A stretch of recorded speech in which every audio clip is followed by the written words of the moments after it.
प्रिय दोस्तों, दैनिक आहार कार्यक्रम में आपका स्वागत है, जहां वचनों के माध्यम से ईश्वर हमारी आत्मा को पोषित करते हैं।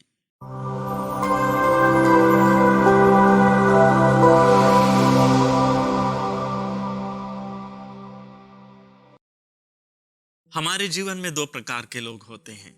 एक जो हमारे साथ होते हैं और दूसरे हमारे विरुद्ध। इन दो प्रकार के लोगों को हम अपने जीवन में हमेशा पाएंगे।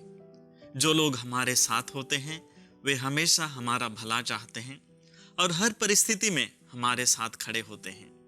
लेकिन दूसरे प्रकार के लोग हमेशा हमारी बुराई करते रहते हैं।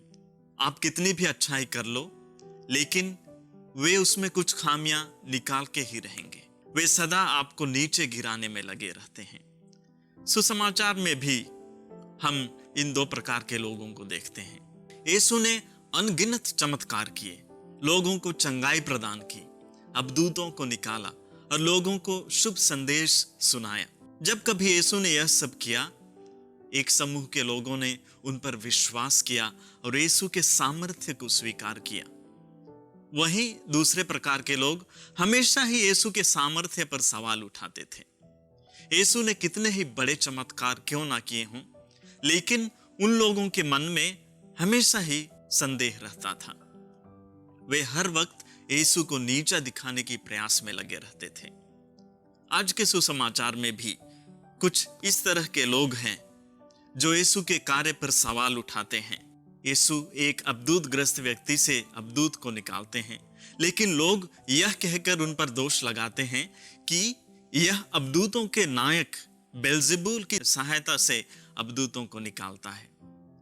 कुछ लोग तो स्वर्ग की ओर से कोई चिन्ह भी मांगने लगते हैं, लेकिन इन लोगों को किसी भी प्रकार का चिन्ह देना व्यर्थ ही था, क्योंकि ये उन लोगों में से थे जिनके बारे में नबी यिर्मयाह के ग्रंथ अध्याय 7 पद संख्या 26 में प्रभु कहते हैं, उन्होंने मेरी बातों पर ध्यान नहीं दिया और मेरी आज्ञाओं का पालन नहीं किया। वे अकड़ कर बुराई करते रहे। यीशु कितना भी चिन्ह प्रदान करें या चमत्कार करें, उन लोगों में कोई बदलाव नहीं होने वाला था। वे तो मात्र यह घोषित करना चाहते थे कि यीशु भी शैतान का सिपाही है और उसके लिए उसी के सामर्थ्य से काम कर रहा है। यीशु उनको तर्कपूर्ण जवाब देते हुए कहते हैं, जिस राज्य में फूट पड़ जाती है वह उजड़ जाता है।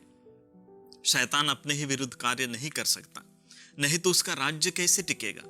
अर्थात कोई भी व्यक्ति या शक्ति अपने ही विरुद्ध कार्य नहीं कर सकता।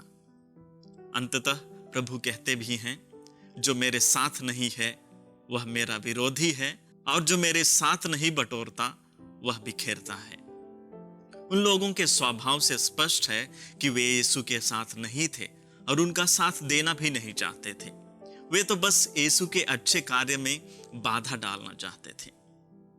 प्रिय दोस्तों, आज हम भी मनन चिंतन करके देखें कि क्या हम यीशु के साथ हैं, क्या हम उनके साथ खड़े होते हैं या हम उनके विरुद्ध हैं। अपने दैनिक जीवन में तरह तरह की आशीष, कृपा और वरदान पाने के बावजूद क्या हम यीशु से और भी चिन्ह और चमत्कार की मांग करते हैं, ताकि उसमें हमारा विश्वास बढ़ सके। इस पर हम जरा विचार करें। आज के सुसमाचार के माध्यम से हमें यह भी ज्ञान मिलती है कि जो लोग हमारे विरुद्ध होते हैं उनके सामने हम लाख अच्छा करें, फिर भी आलोचना के सिवाय हमें कुछ हासिल नहीं होगा। इसलिए हम इन सब बातों की चिंता ना करें, लेकिन हमेशा यीशु के साथ खड़े रहने की कोशिश करें और उनके सामर्थ्यवान हाथ से कृपा एवं आशीष प्राप्त करने की प्रयास करें।